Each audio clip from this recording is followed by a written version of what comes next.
Hello students, चलिए continue करते हुए आगे बात करेंगे। हाइड्रोजन चैप्टर चल रहा है ये हमारा 11th क्लास का, और इसमें हमने बात की about hydrogen preparation, properties and all those things. Now hydrogen के कंपाउंड्स की बात करें तो हाइड्रोजन के कंपाउंड्स में एक होते हैं हाइड्राइड।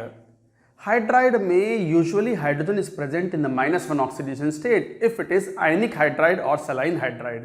3 तरह के हाइड्राइड्स होते हैं, तो लिखो। हालांकि हाइड्राइड्स के बारे में छोटी मोटी बातें पहले कई बार डिस्कस की जा चुकी हैं in terms of chemical bonding और even in general inorganic chemistry. हालांकि जनरल इनऑर्गेनिक केमिस्ट्री तो 12th वाला पार्ट है, तो अभी हम वो पार्ट दोबारा फिर लेंगे। तो लिखो हाइड्राइड्स।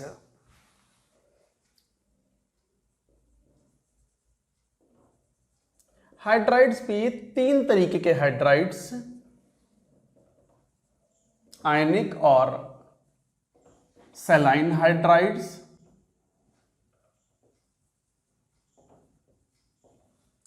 then comes covalent और molecular hydrides। ये जैसे सलाइन हाइड्राइड्स मतलब जो मोस्टली एल्कली मेटल्स के साथ या हाईली इलेक्ट्रोपॉजिटिव मेटल्स के साथ, जैसे sodium hydride, calcium hydride etcetera. Covalent hydrides का मतलब मोस्टली नॉन मेटल्स के साथ, जैसे अमोनिया, जैसे PH3, जैसे H2S, ये सब कोवेलेंट नेचर के हैं। एक होते हैं मेटालिक और इंटरस्टिशियल हाइड्राइड्स। NCERT ने हाइड्राइड्स पे खूब अच्छे से लिखा हुआ है, तो हमें लगता है इसके ऊपर क्वेश्चंस तो बनेंगे और आएंगे। इस 2021 के जेईई मेन में क्वेश्चंस आएंगे इसके ऊपर। तो मेटालिक और interstitial hydrides. Interstitial hydrides mostly D and F block metal hydrides. तो D and F block metal hydrides जो बनते हैं वो जनरली जैसे CrH, क्रोमियम हाइड्राइड, इस टाइप के एग्जाम्पल्स हैं। अब बात आती है, चलो one by one we are going to take. First ionic और सलाइन हाइड्राइड। नाम से मालूम पड़ रहा है आयनिक हाइड्राइड मतलब आयनिक नेचर का है, इसके अंदर H- आयन प्रेजेंट है। Mostly it will formed when hydrogen reacts with a highly electropositive metal, formed when hydrogen reacts with highly electropositive metal। Electropositive metal हो, electropositive metal mostly S block metals. However ऐसा नहीं कि ये completely ionic ही हो, however they may have significant covalent character। जैसे अगर बात करें, याद हो तो BeH2 रूम कंडीशन पर N, MgH2N are covalent network connected होते हैं, कोवेलेंट टाइप के network hydrides, chain like structure. याद है आपको स्ट्रक्चर BeH2 सॉलिड की? तो BeH2 में हाइड्रोजन ब्रिज हो जाता है and there is a banana bonding. Banana bonding chemical bonding में पढ़ा हुआ है, 3 सेंटर 2 इलेक्ट्रॉन बॉन्ड्स। याद आ गया कि नहीं? अगर याद नहीं आया तो बहुत गलत बात है भाई, ये तो याद रहना ही चाहिए आपको। और ये इस बात को भी इंडिकेट करता है कि जो एडजेसेंट रिंग्स हैं they are not in the plane, they are in perpendicular planes to each other like this. ये चलता जाता है तो ये चेन लाइक स्ट्रक्चर बन जाती है एंड कोवेलेंट नेचर के हैं ये। मगर यहां कोवेलेंट में नहीं शामिल करते, कोवेलेंट में उनको शामिल करते हैं जो कि इंडिविजुअल मॉलिक्यूल्स के रूप में एग्जिस्ट करें और नॉन मेटल्स के साथ कनेक्टेड हों। तो गाइस इस तरीके से आप ये बात कहते हो। और भी इसमें पॉइंट्स आएंगे आयनिक हाइड्राइड में, जरा नोट करो पूरी बात, नोट इट डाउन।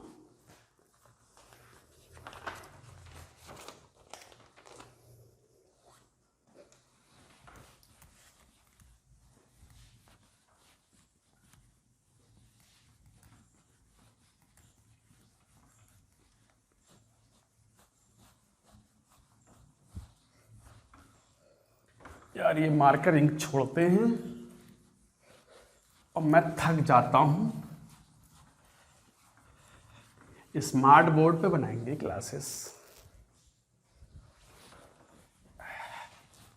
बट काफ़ी बच्चे कमेंट करके बोलते हैं कि सर ये वाइट बोर्ड पे बड़ा मज़ा आता है। पेन टैब वाले मेरे लेक्चर्स को बच्चे उतना पसंद नहीं करते, बट वो कहते हैं कि सर देखने में थोड़ा सा ऐसा लगता है, बोर्ड पे फीलिंग अभी ज़्यादा आती है बच्चों को, जैसा बच्चे बताते हैं।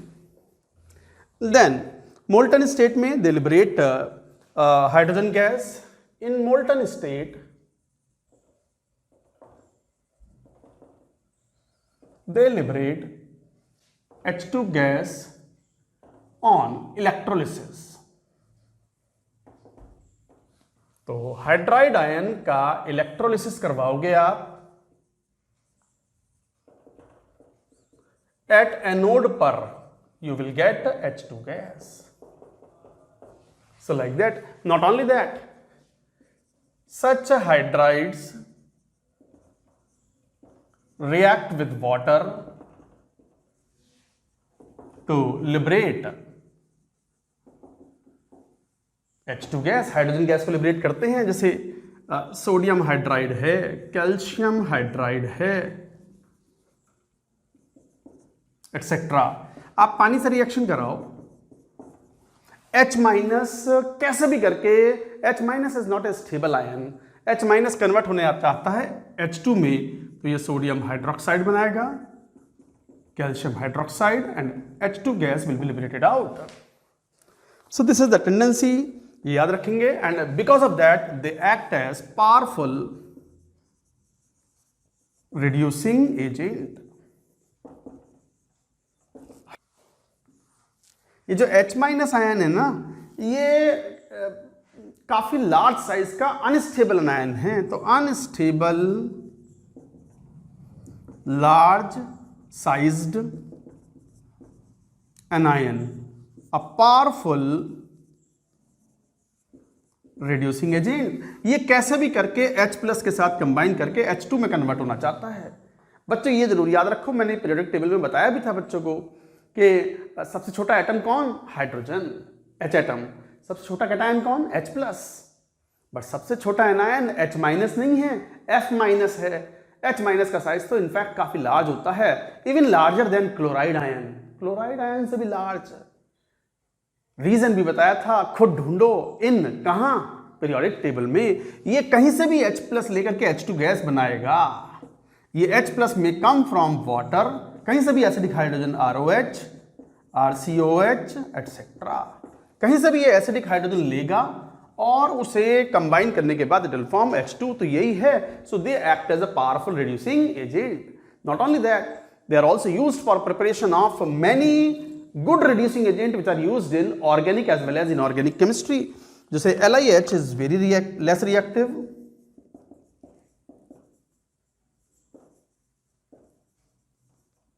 LiH काफी कम रिएक्टिव है, and is used in preparation of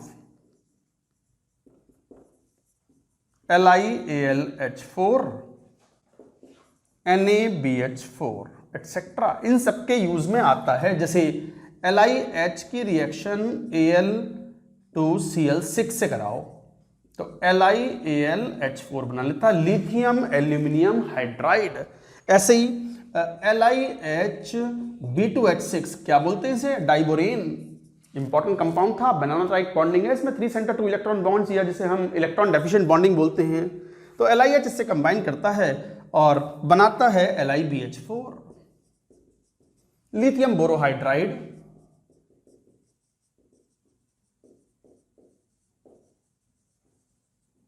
and this is lithium aluminium hydride.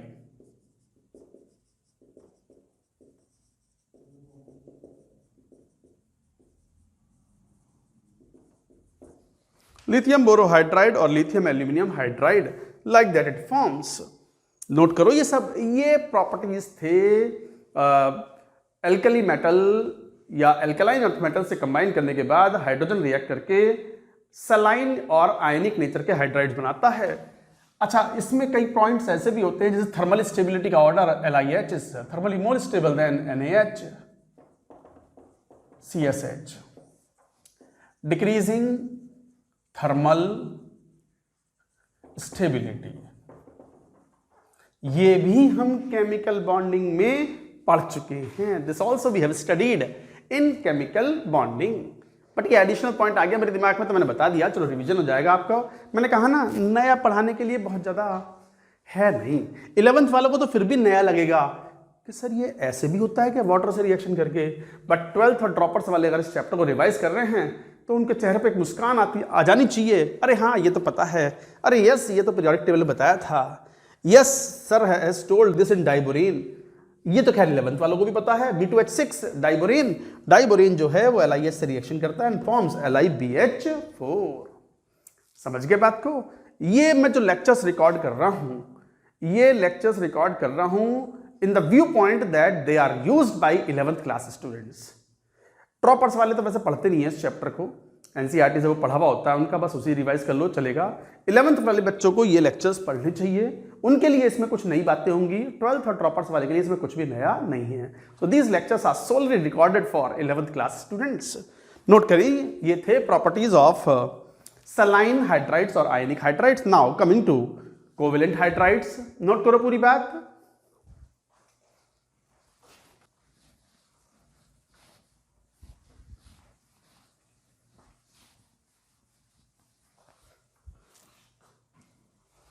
B,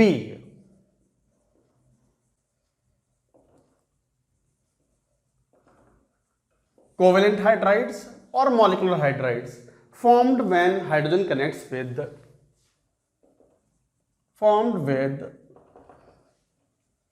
N non-metals,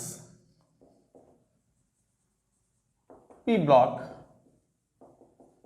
elements।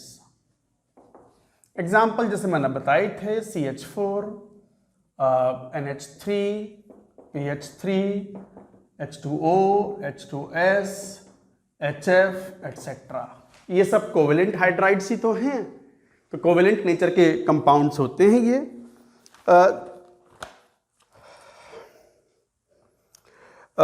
Hydrogen देखो, एक पॉइंट ये निकल के आता है कि यहां पर हाइड्रोजन +1 ऑक्सीडेशन स्टेट में है।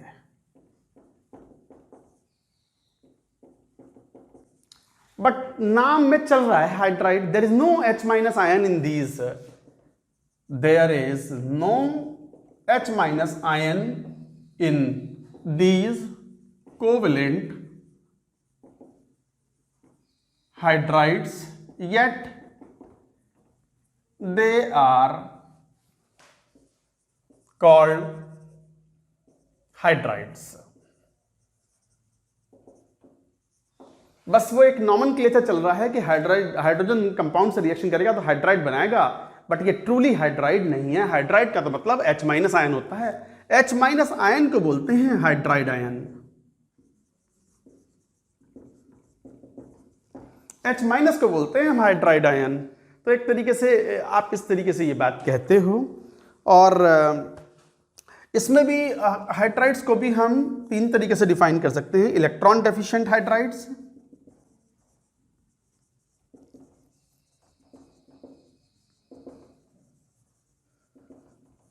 जैसे कौन, जैसे BeH2N, जैसे B2H6 एटसेट्रा।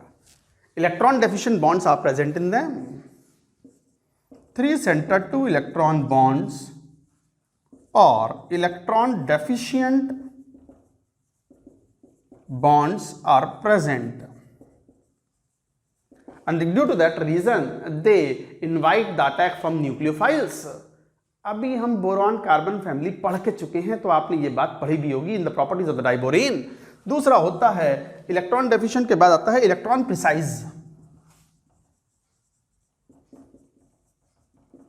इलेक्ट्रॉन प्रिसाइज का मतलब ये हो गया कि जहां पर कोई एक्स्ट्रा इलेक्ट्रॉन बचे हुए नहीं हैं टू डोनेट, तो ना ये लुईस एसिड ना बेस की तरह बिहेव करे, जैसे कौन, CH4, C2H6 एटसेट्रा। एक होते हैं इलेक्ट्रॉन रिच हाइड्राइड्स।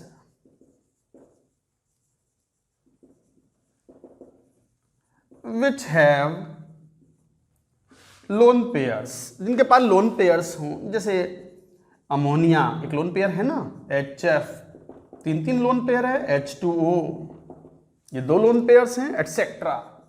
दे एक्ट एज लुईस बेस, ये लुईस बेस की तरह बिहेव करते हैं because they can donate the lone pair of electron to the needy ones. Needy ones मतलब जिनको आवश्यकता है। तो इस तरीके से डिफाइन होते हैं कोवेलेंट हाइड्राइड्स। पी ब्लॉक के जो एलिमेंट्स होते हैं उनको हाइड्राइड्स को हम कोवेलेंट हाइड्राइड्स बोलते हैं, भले ही उसमें हाइड्रोजन प्लस ऑक्सीडेशन स्टेट में हो, not having any H- ion, but conventionally इनको हाइड्राइड ही बोलते हैं। बट ट्रूली हाइड्राइड तो कौन है? जिसमें hydrogen present in the -1 oxidation state, that means ionic और सलाइन हाइड्राइड्स। तीसरे टाइप के होते हैं इंटरस्टिशियल हाइड्राइड्स। इंटरस्टिशियल हाइड्राइड्स का मतलब जिनके अंदर हाइड्रोजन जो है वो इंटरस्टिसेस में बैठा हो। इंटरस्टिसेस मतलब वॉइड्स। ये वॉइड्स क्या होते हैं? ये 12th क्लास में हम एक चैप्टर होता है जिसका नाम है सॉलिड स्टेट। अच्छा चैप्टर है फिजिकल केमिस्ट्री का। सॉलिड स्टेट में हम वॉइड्स और इंटरस्टिसेस के बारे में पढ़ेंगे, बट अभी डेफिनेशन पढ़नी है तो पढ़ेंगे। तो 11th क्लास में ब्लॉक केमिस्ट्री में थोड़ा सा बच्चों को संतोष तो रखना ही पड़ता है कि यार कुछ चीज़ें 12th में आएंगी और अच्छे से हमें फीलिंग आएगी, तो रखो संतोष। संतोषी इंसान हमेशा फायदे में रहता है। तो नोट करो ये पूरी बात, नोट इट डाउन।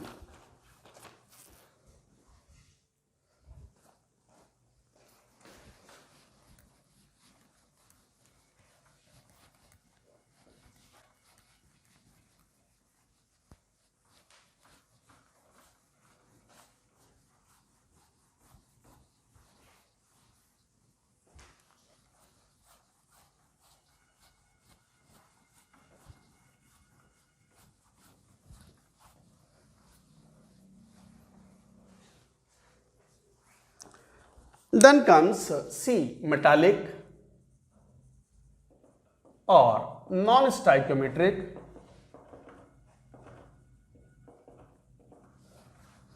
और interstitial hydrides।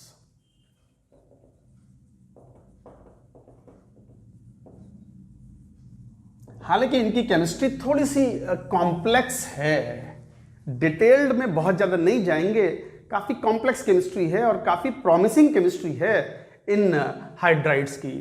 जनरली ये D एंड F ब्लॉक के एलिमेंट्स के कंबाइन करने से हाइड्रोजन तब बनता है। तो दे आर फॉर्म्ड बाय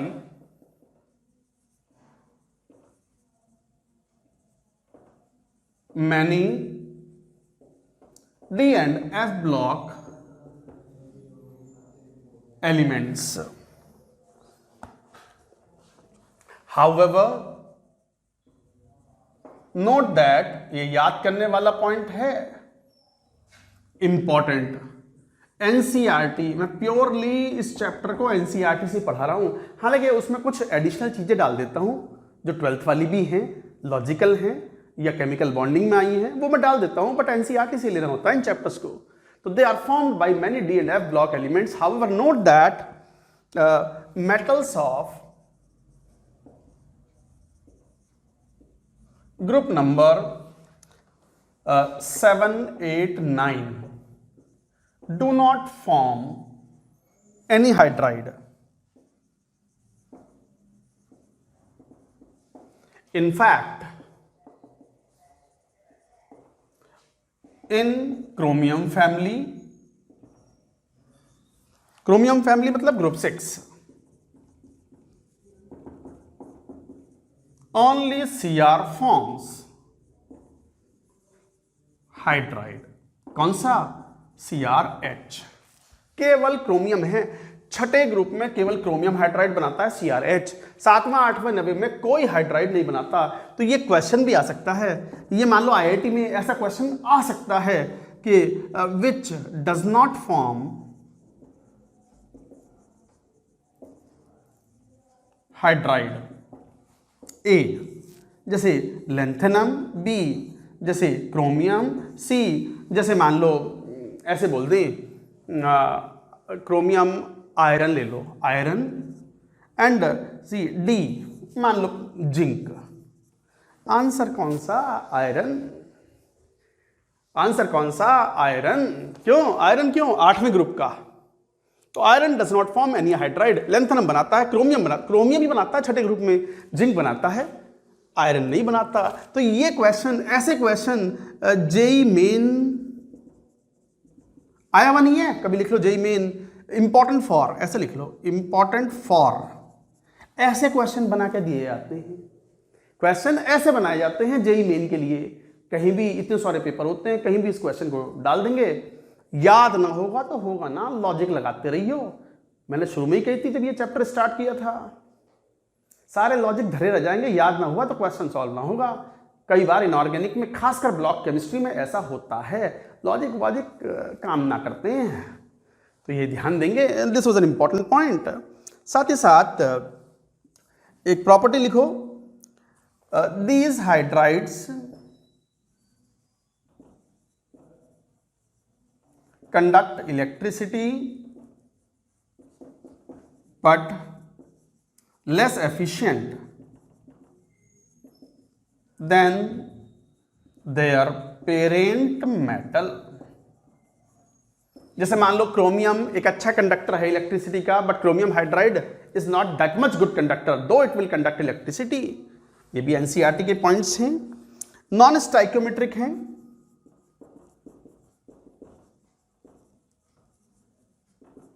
इसमें हाइड्रोजन डेफिशिएंट होता है कई बार इसमें, जैसे LaH 2.87, titanium H 1.8 to 1.5 to 1.8,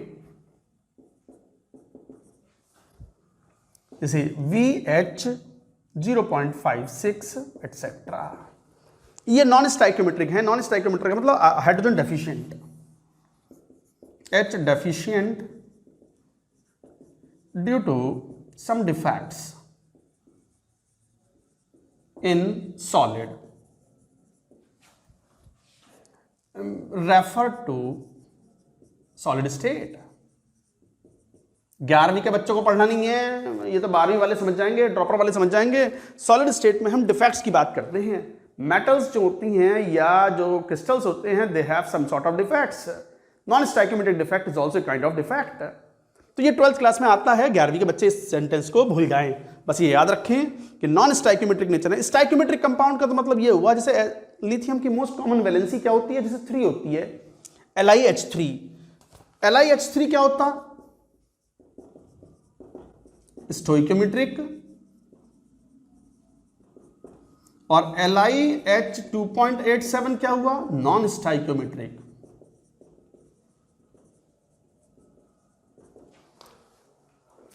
समझ गए बात को। जैसे इनफैक्ट ऑक्सीडेशन स्टेट में हम ये बात करते हैं, इक्विवेलेंट कॉन्सेप्ट में हमने ये यूज भी किया था। जैसे FeO स्टाइक्योमेट्रिक और Fe 0.970 याद पड़ गया, मैंने इसका ऑक्सीडेशन नंबर भी निकलवाया था और वैलेंसी फैक्टर भी कैलकुलेट करवाया था। तो क्या है ये, नॉन स्टाइक्योमेट्रिक। देखो रिलेट किया करो यार, चीजों को रिलेट भी किया करो। तो ये नॉन स्टाइक्योमेट्रिक नेचर के भी होते हैं, इसलिए इन्हें नॉन स्टाइक्योमेट्रिक हाइड्राइड्स भी कहते हैं। 1-2 पॉइंट और भी इंपॉर्टेंट होंगे, वैसे पूरी बात नोट करो, याद करने वाले पॉइंट्स हैं ये सब।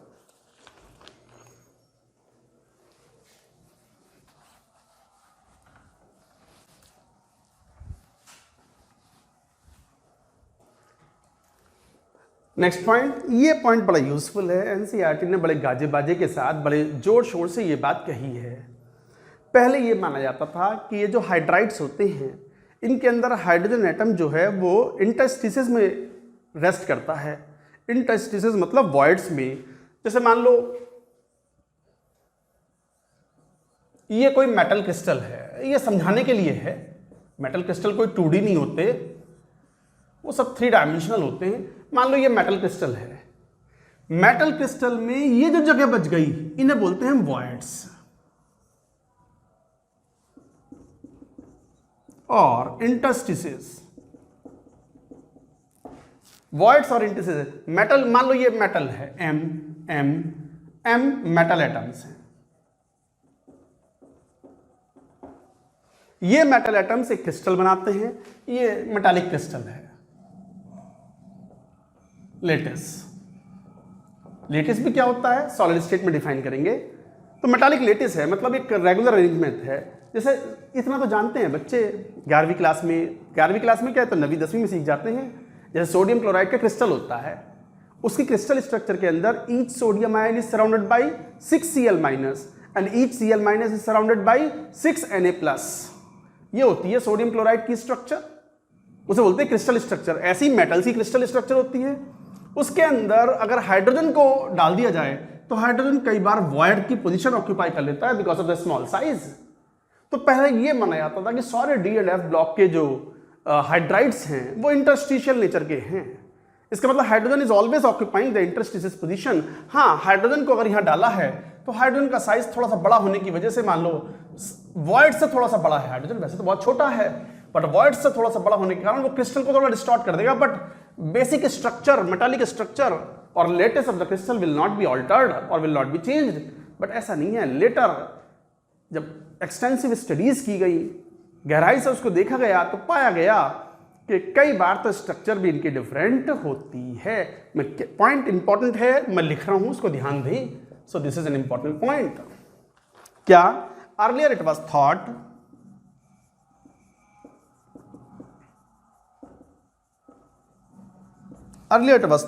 that H atom occupies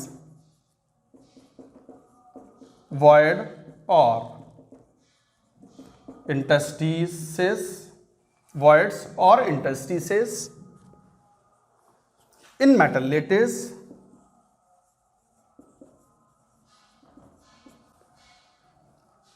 without changing lattice of metal.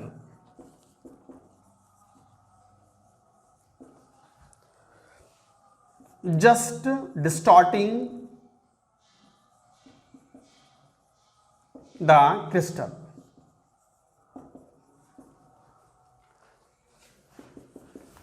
Now it has been established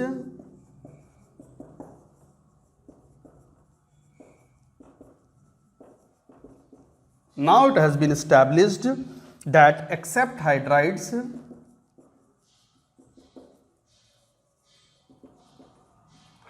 of nickel, palladium, cerium and actinium, 4 ही एलिमेंट का नाम लिया है एनसीईआरटी ने। याद रखें, इस पे क्वेश्चन बनेगा। This is an important point. Nickel, palladium, cerium and actinium, other hydrides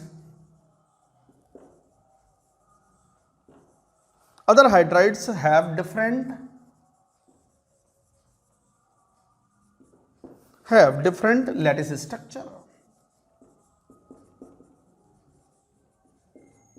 Different lattice structure than the parent metal.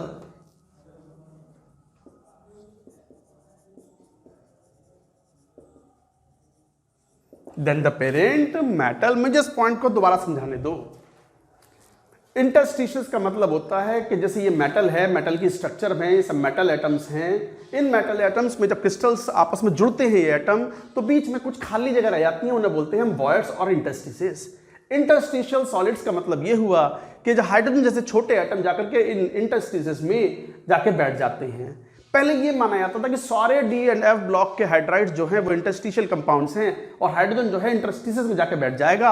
हाँ, बस ये है कि हाइड्रोजन का साइज हो सकता है थोड़ा सा बड़ा हो और वॉइड का साइज छोटा हो, तो वो इनसे एटम से कहे हटिए जरा पीछे को, साइड में को, थोड़ा सा फैला दे इनको और अपनी जगह बना ले, तो it will slightly distort the crystal, ऐसा माना जाता था। Later except hydrides of nickel, palladium, cerium and actinium, other hydrides have different lattice structure in the parent metal. मतलब क्रिस्टल स्ट्रक्चर ही चेंज हो जाती है।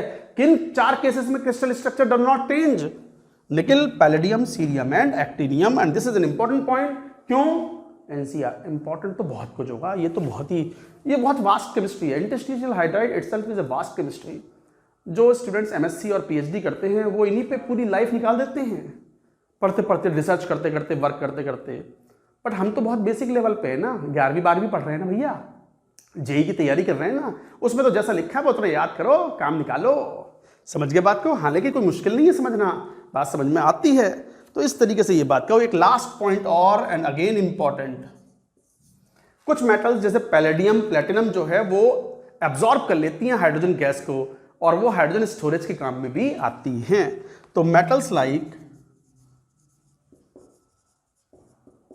Palladium, platinum can accommodate a large volume of H2 gas and hence act as hydrogen storage.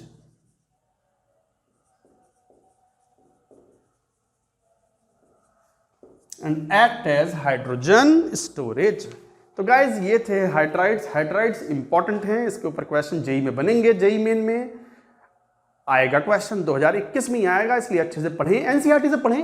हालांकि मैंने पूरा समझाया है, एनसीईआरटी की लैंग्वेज थोड़ी सी ऐसी होती है, एनसीईआरटी तो कॉपी मारता है, अच्छे किसी बुक से 2-3 बुक से बढ़िया लेकर ही कॉपी मार दी, और काफ़ी कुछ सही भी होता है, कभी कभी गलती होती है बस उनसे, बट मोस्टली तो सही होता है, बट उसे एक्सप्लेन करने का काम तो हमारा है ना। So we are here to decode NCERT. चलो नोट करो, देखो हाइड्रोजन चैप्टर बस एंड पे है। हमने जो बातें करनी थी मेजर वो हमने कर भी ली। थोड़ा सा बात कर लेंगे वाटर एंड हाइड्रोजन परऑक्साइड की। हाँ, लेकिन वाटर के बारे में ज़्यादा कुछ बताने के लिए है नहीं, बट जो भी बताने के लिए है वो मैं बता देता हूँ। वाटर की स्ट्रक्चर, जैसे वाटर है, वाटर के कुछ बेसिक पॉइंट्स हैं। जैसे वाटर की स्ट्रक्चर आप समझते हो, it is like this, it has bond angle of nearly 104.5 degree and is a bent molecule, bent planar molecule. But साथ ही साथ it has extensive hydrogen bonding, structure of ice आपको पता है, 3D H bonded network structure,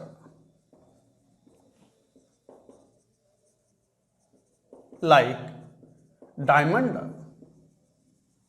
और आप जानते भी हो ये कि 3D hydrogen bonded network structure है like diamond and having cage like structure. यही कारण है कैविटीज होने की वजह से पूरा केमिकल बॉन्डिंग आप पढ़ चुके हो, all in chemical bonding. But एक बार एनसीईआरटी पढ़ लो तो आपको थोड़ा सा रिवीजन भी हो जाएगा। तो केमिकल बॉन्डिंग में ये सब बातें पढ़ते भी हैं। यही कारण है कि density of ice is less than density of liquid water under room temperature conditions या 0 डिग्री सेल्सियस पर। तो आइस की डेंसिटी, यही तो कारण है, ice floats over liquid water, जबकि यूजुअली सॉलिड की डेंसिटी उनके लिक्विड से ज़्यादा होती है, बट ये एक्सेप्शनल केस है।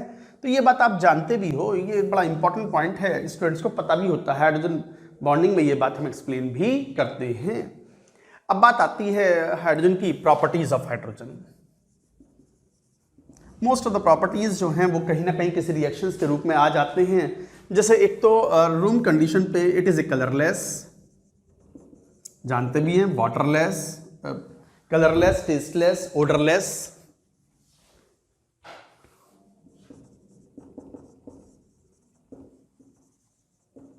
Odourless liquid, extensively H bonded,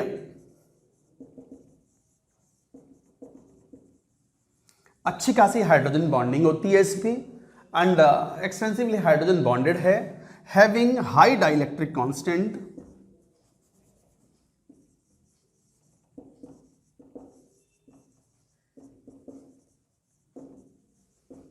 nearly 79 के आसपास इसमें डाइलेक्ट्रिक कांस्टेंट होता है, और इस कारण से अ वेरी गुड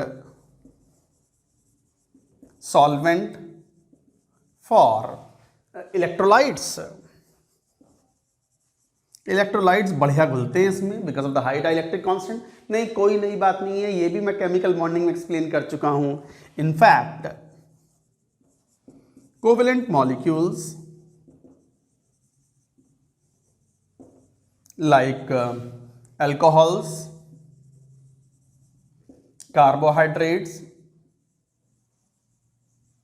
जैसे सुक्रोज हुआ, ग्लूकोज हुआ, etcetera, dissolve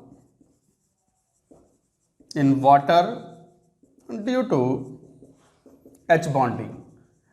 alcohol freely soluble हैं पानी के अंदर, क्योंकि अल्कोहल पानी के साथ हाइड्रोजन बॉन्ड बना लेता है और because of that like dissolves like वाली सिचुएशन आ जाती है, तो ये बढ़िया से घुलता है। तो ये जनरल प्रॉपर्टीज हैं, थोड़ा ध्यान रखने वाली हैं। साथ ही साथ ये भी याद रखना है कि जैसे वाटर है एम्फोटेरिक है। एम्फोटेरिक नेचर क्यों? It can act as acid as well as base.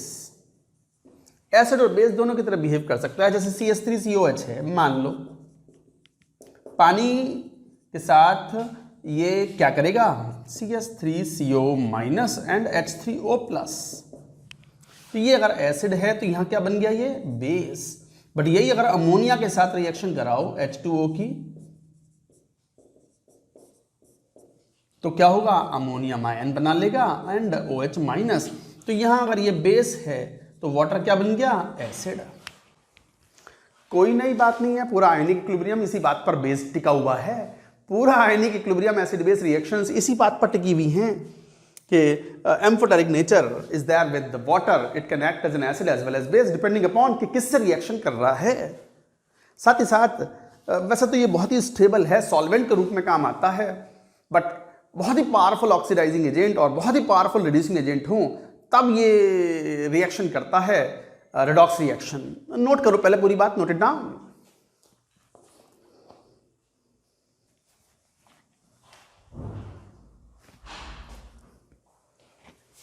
Third, redox reaction reacts with a very strong oxidizing and reducing agent. Reacts with only powerful, very powerful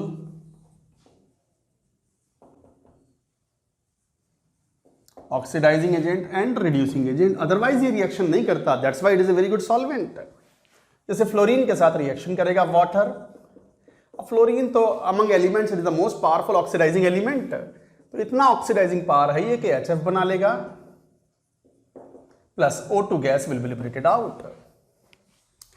metals के साथ reaction करेगा, जैसे मान लो sodium metal है, powerful reducing agent है, metals are very good reducing, highly reactive metal है, तो सोडियम एक्सप्लोड भी होती है, सोडियम पानी में NaOH बना लेगा and will liberate hydrogen gas. So like that it will show the reactions.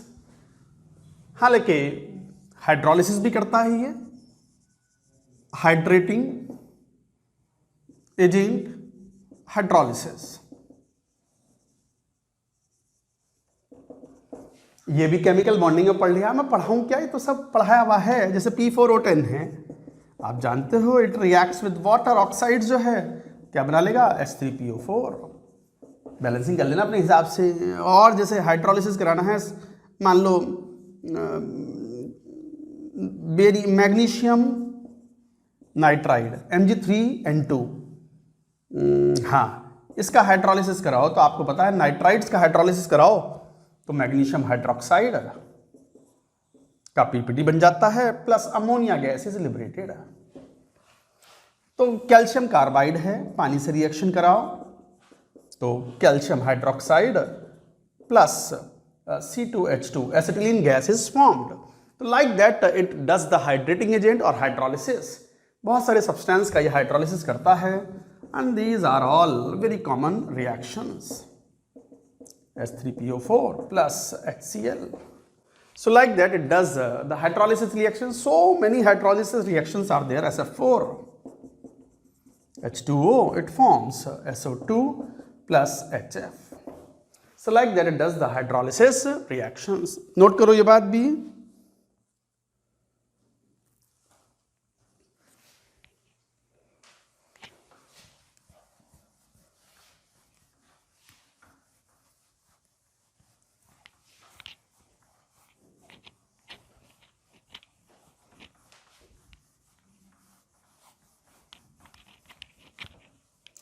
अब बात आती है, जैसे वाटर तो H2O है, एक हैवी वाटर भी होता है, और हैवी वाटर का जो मेन यूज है वो है न्यूक्लियर रिएक्टर्स में मॉडरेटर के रूप में काम में आता है।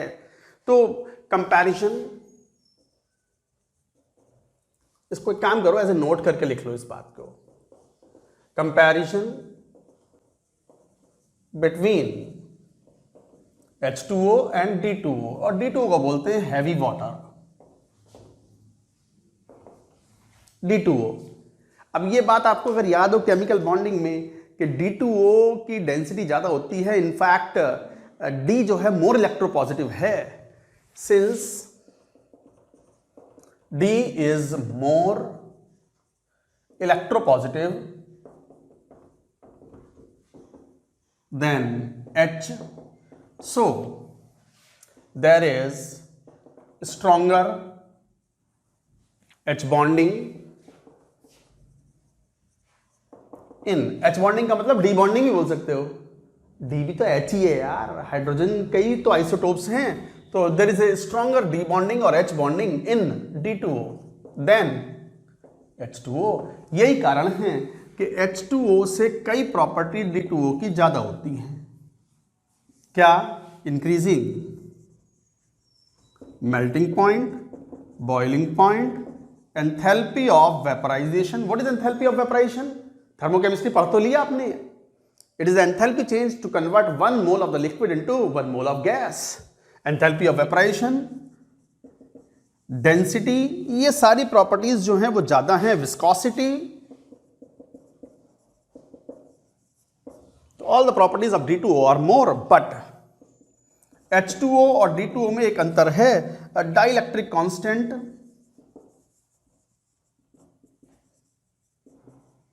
ऑफ H2O इज 79 पॉइंट, मैं एग्जैक्ट वैल्यू बता रहा हूं 39, एनसीईआरटी में दी हुई है, याद करें। हालांकि ये भी लगभग 79 के आसपास है, बट स्लाइटली लेस।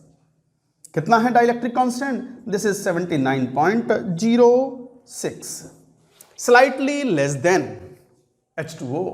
तो डाइलेक्ट्रिक कांस्टेंट लगभग सेम है, बट थोड़ा सा डिफरेंस है। अच्छा, एक बात याद रखना हैवी वाटर के लिए, heavy water is used as moderator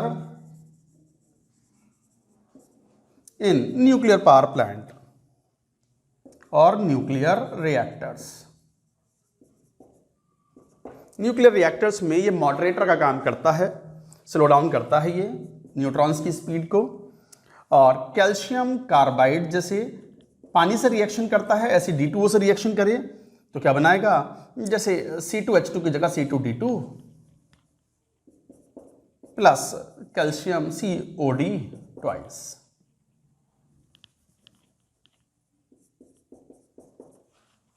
और जैसे मान लो Al4C3, इसकी D2O से रिएक्शन कराओ तो एल्यूमिनियम OD थ्राइस का PPT plus CD4 gas will be formed.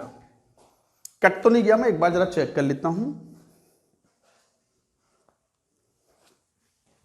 मतलब जो बिहेवियर वाटर का है, नहीं सही है, जो बिहेवियर वाटर का है वही बिहेवियर ड्यूटेरियम का है, हैवी वाटर का है। जैसे SO3 एनसीईआरटी में मेंशन है, जैसे H2O होता है ऐसे D2O से रिएक्शन करेगा तो बनाएगा D2SO4। हैवी सल्फ्यूरिक एसिड बोल दो इसको, हैवी सल्फ्यूरिक एसिड। तो जहां जहां H आना था वहां वहां D आ जाता है, और ये है बस comparison between heavy water and normal water. हम जो पानी पीते हैं वो ये वाला है H2O। Coming to now hydrogen peroxide. अच्छा, वाटर की और भी प्रॉपर्टीज होती है, जैसे हार्डनेस ऑफ वाटर, अभी पढ़ के चुके हैं इक्विवेलेंट कॉन्सेप्ट में, तो वो सब बातें यहां पर हम कवर अप नहीं करेंगे। मैं लिख भी देता हूं हार्डनेस ऑफ वाटर, शुरू में मैंने लिख भी दिया था, कवर्ड इन इक्विवेलेंट कॉन्सेप्ट। तो ये था वाटर के बारे में। एक आखिरी कंपाउंड पढ़ते हैं हम, हाइड्रोजन पेरोक्साइड। हालांकि ये हाइड्रोजन पेरोक्साइड हम 12th क्लास में और डिटेल में पढ़ते हैं nitrogen and oxygen family P block में, बट चूंकि 11वीं के बच्चे हैं, उन्हें स्कूल की रिक्वायरमेंट के लिए कुछ तो चाहिए होगा ना, तो that point we will cover here also. तो हेडिंग लिखो हाइड्रोजन पेरोक्साइड। पहले पूरी बात नोट करें।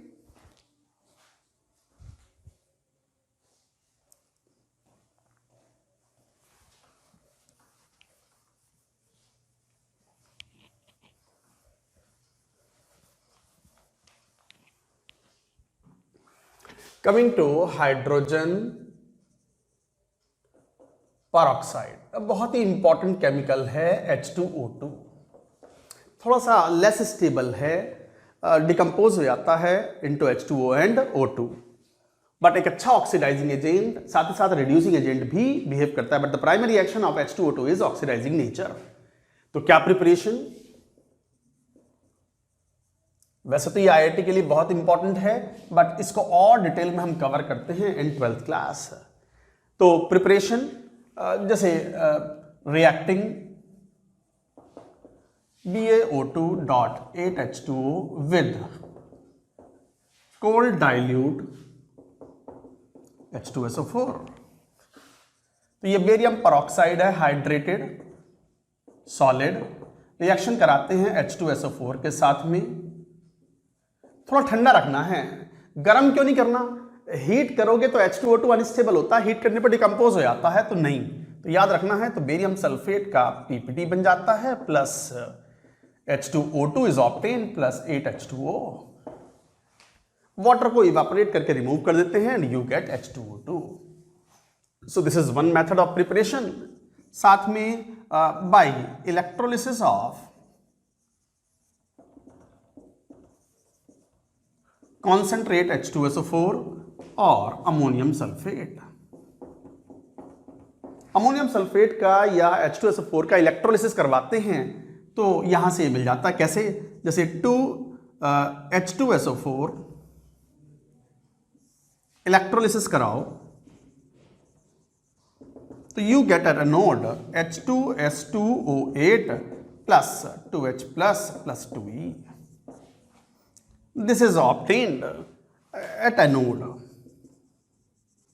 इसको कई बार हम ऐसे भी बोल देते हैं, अब H2SO4 है तो वो तो टूटा पड़ा होगा ना, तो HSO4 minus H2S2O8 plus 2 electron, ये एनोड पर ऑब्टेन होता है और इसका हाइड्रोलिसिस करवाते हैं, डिस्टिलेशन करवाते हैं। इसका हाइड्रोलिसिस मतलब वाटर से रिएक्शन कराएंगे तो it forms H2SO4 plus H2SO5। इसका वापस से हाइड्रोलिसिस होता है तो ये बनाता है H2SO4 plus H2O2। This is how we get H2O2। और ये बड़ा इंपॉर्टेंट कंपाउंड, इसका नाम तो याद होगा ना, नाम तो सुना होगा ना, मेरा नाम है मार्शल्स एसिड। ये है मार्शल्स एसिड। IIT ने पूछा हुआ है पहले इसकी स्ट्रक्चर। परऑक्सो डाइसल्फ्यूरिक एसिड, सभी बच्चे ध्यान से पढ़ें, आपको पढ़ना होता है इनऑर्गेनिक नॉमेनक्लेचर, बहुत छोटा सा है कि किस तरीके से ऑक्सी एसिड के नाम लेते हैं हम, कहाँ इक आता है, कहाँ अस आता है, कहाँ हाइपोअस आता है, सब सिखाया हुआ है आपको। Peroxo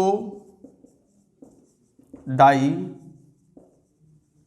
sulphuric acid, so this is peroxo di sulphuric acid, Marshall's acid.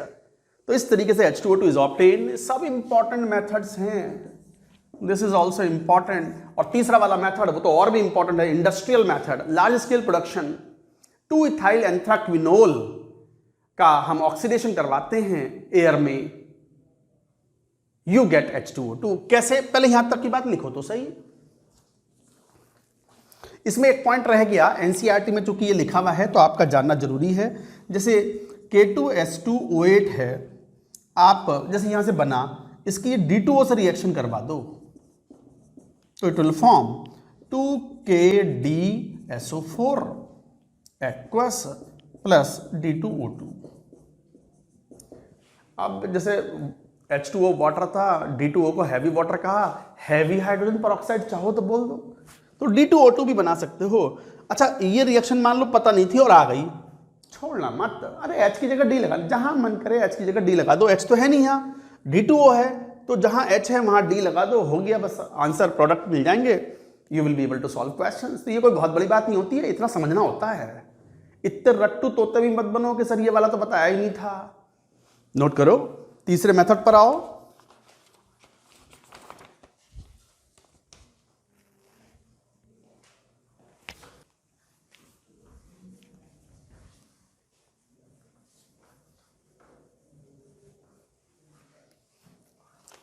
Third, by oxidation of 2-ethyl anthraquinol, industrial method.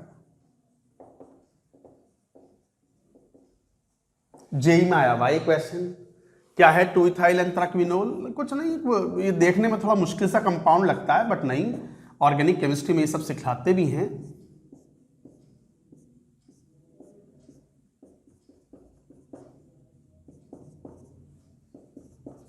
This is the compound 2-ethyl anthraquinol.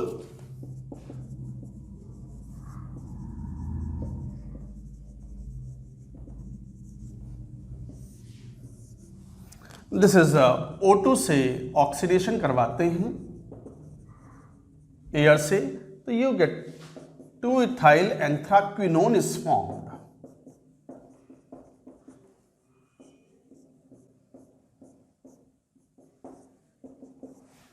Quinone group आ गया ये, तो 2-ethyl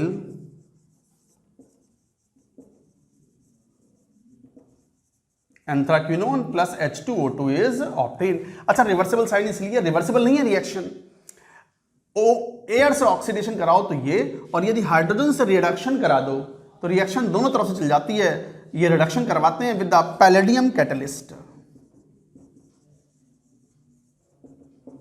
ये रिडक्शन करवाया है, तो रिएक्शन गोज रिवर्स्ड। तो इस तरीके से आप H2O2 बनाते हो, ये एक लार्ज स्केल है, IIT ने एक क्वेश्चन पूछा हुआ है। तो 2-ethyl anthraquinone can be oxidized by air to 2-ethyl anthraquinone and you get H2O2। तो ये थे methods of preparation. Now coming to the properties, लिखो properties of H2O2।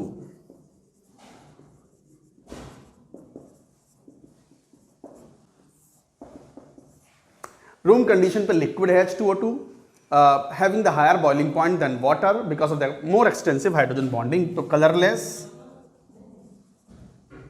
Liquid, colourless viscous liquid.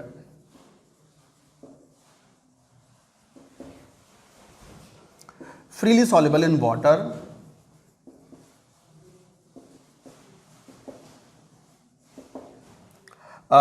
more extensive H bonding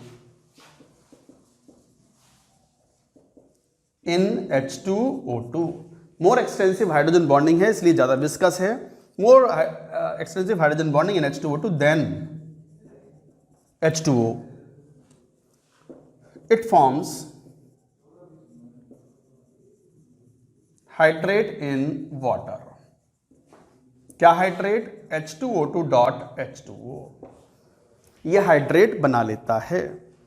hydrogen bonding ज़्यादा है इसलिए H2O2 की कई properties H2O से ज़्यादा हैं। Greater viscosity, melting point, boiling point, enthalpy of vaporization, सारी प्रॉपर्टीज ज़्यादा हैं। डेंसिटी, ये सारी प्रॉपर्टीज ज़्यादा हैं, बट डाइलेक्ट्रिक कांस्टेंट कम है। H2O2 का H2O से यहां डाइलेक्ट्रिक कांस्टेंट, ये तो याद भी होगा, around 79 and this is nearly 71। H2O2 is not a good solvent, क्यों? Because of it is not stable, it undergoes oxidation as well as reduction। Solvent होने के लिए it should be A stable compound, जैसे पानी। पानी एक universal solvent है क्योंकि पानी आसानी से ऑक्सीडाइज नहीं होता, आसानी से रिड्यूस नहीं होता, अपनी इंटीग्रिटी को मेंटेन रखता है। नोट करो ये प्रॉपर्टीज वाइज, ये इंपॉर्टेंट पॉइंट्स भी हैं।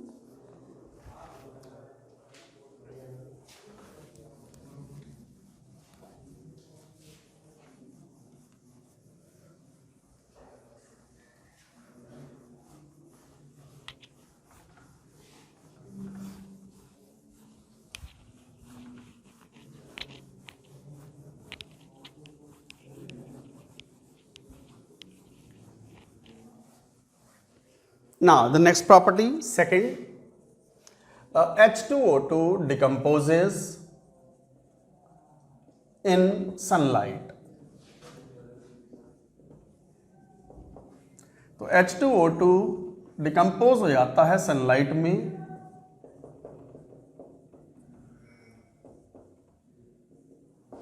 और ये डिकम्पोजिशन रोकना हो तो फिर थोड़ा सा हम सनलाइट को अवॉइड करते हैं और हम प्लास्टिक कंटेनर में या वैक्स लाइन कंटेनर्स में इसको रखते हैं। This decomposition reaction very important.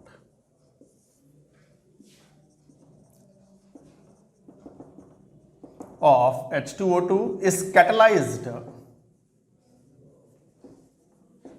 by alkalis present in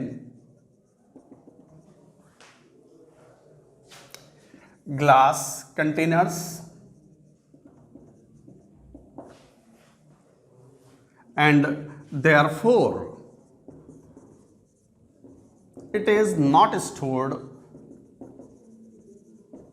in glass bottles. Rather, it is stored in wax-lined glass vessels or plastic bottles. And kept in dark. To slow down, समझाऊंगा, रुक जाओ, लिखा तो सही यार। To slow down decomposition of H2O2, a small amount of urea,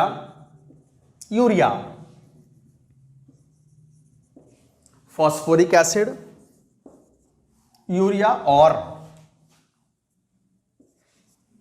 phosphoric acid और glycerine is added. थोड़ा सा यूरिया, फॉस्फोरिक एसिड या ग्लिसरीन मिला देते हैं ताकि ये डिकम्पोजिशन रिएक्शन स्लो डाउन हो जाए। अब बात सुनो, यहाँ पे सूरज की रोशनी में H2O2 और फास्ट डिकम्पोज होता है, जल्दी डिकम्पोज हो जाता है। तो ये और ये साथ में प्रॉब्लम और बढ़ा देता है। Decomposition of H2O2 is catalyzed by alkali. What is alkali? Salts of alkali and alkaline earth metals, alkali and alkaline earth metals and bases soluble in water.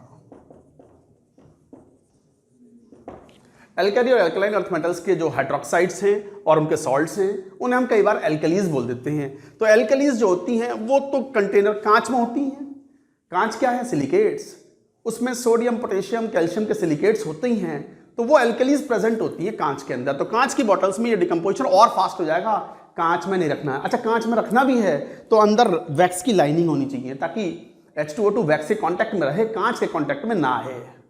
Metals में भी ये प्रेजेंट होते हैं एल्कलीज, तो मेटल कंटेनर्स भी avoid किए जाते हैं। या फिर प्लास्टिक यूज करो, प्लास्टिक के बॉटल्स या फिर वैक्स लाइन्ड बॉटल्स। और धूप से दूर रखो, डार्क में रखो इनको। समझ गए बात को? डस्ट को अवॉइड करना है क्योंकि डस्ट के अंदर भी, डस्ट भी क्या है? सिलिकेट्स होते हैं। Avoid dust because H2O2 decomposes explosively in presence of dust. Dust के अंदर भी ये इंप्योरिटीज हो सकती हैं जो कैटलाइज करें एल्कलीज, जिसकी वजह से ये बहुत इंपॉर्टेंट पॉइंट है, इसको याद रखेंगे, नोट करिए पूरी बात।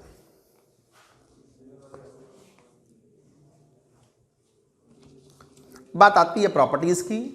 It is a primary action is a powerful oxidising agent, however it can act as a reducing agent also. तो नेक्स्ट प्रॉपर्टी, थर्ड,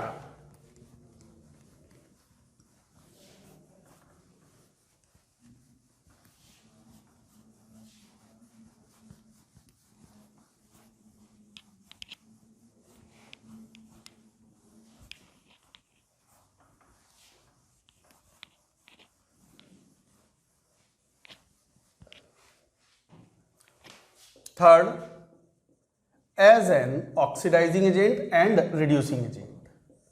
तो H2O2 is primarily is an oxidizing agent but can act as a reducing agent also.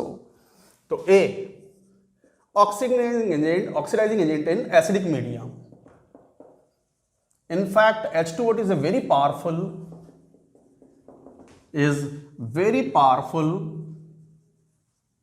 oxidizing agent in acidic medium.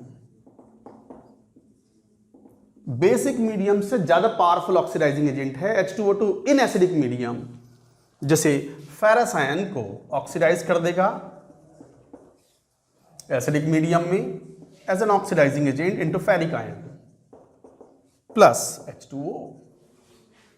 अच्छा, H2O2 अगर oxidising agent है तो product बनेगा H2O। ये equivalent concept में पढ़ा है।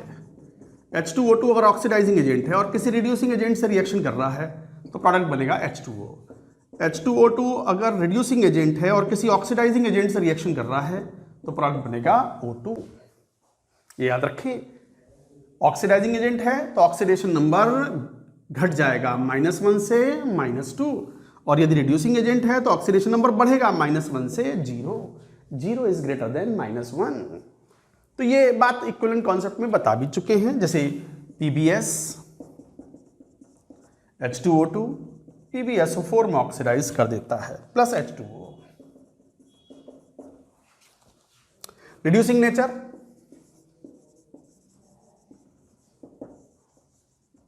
इन एसिडिक मीडियम।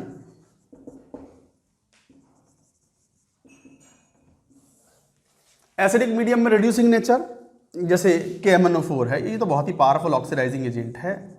कोई सा भी मीडियम हो, एसिडिक मीडियम में H2O2 को पहुंचा देगा O2 में और खुद चला जाएगा Mn2+ में प्लस H2O। जैसे HOCl, ये भी एक पावरफुल ऑक्सीडाइजिंग एजेंट है और ये कन्वर्ट कर देता है HCl में प्लस O2 में। These are the reactions. Note करें, ये तो हुआ oxidizing nature in oxidizing acidic medium in oxidizing action, and this is reducing nature in acidic medium. चलो बात करते हैं इसकी बेसिक मीडियम में नेचर क्या है। नोट करो पूरी बात।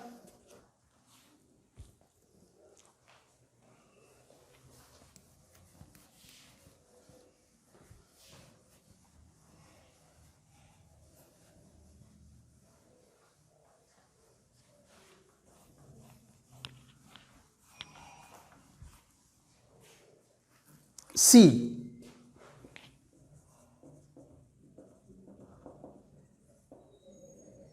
ऑक्सीडाइजिंग नेचर इन एसिड, ये तो हो गया ना, oxidizing nature in basic medium.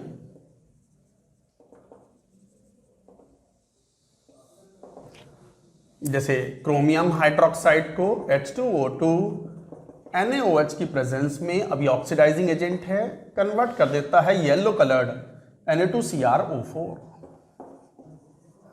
Yellow solution is obtained plus H2O। It's a very important reaction qualitative analysis में। Mn2+ को H2O2 बेसिक मीडियम में ऑक्सीडाइज कर देता है, लगभग brown black PPT of MnO2 plus OH- is formed. D, यहां की जरूरत नहीं है, वो तो बैलेंसिंग में OH- आएगा, आपने बेसिक मीडियम तो यूज किया ही है। Reducing action,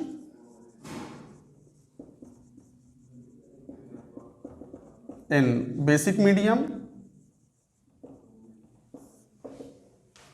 reducing action in the basic medium की अगर बात करें तो जैसे आयोडीन है, H2O2 के साथ रिएक्शन करता है बेसिक मीडियम में।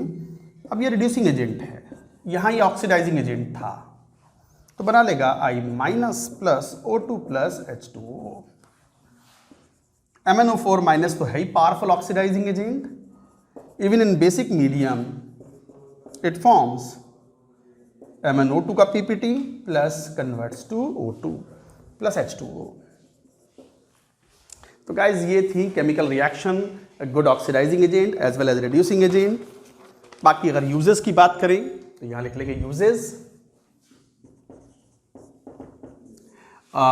हेयर ब्लीच है ये,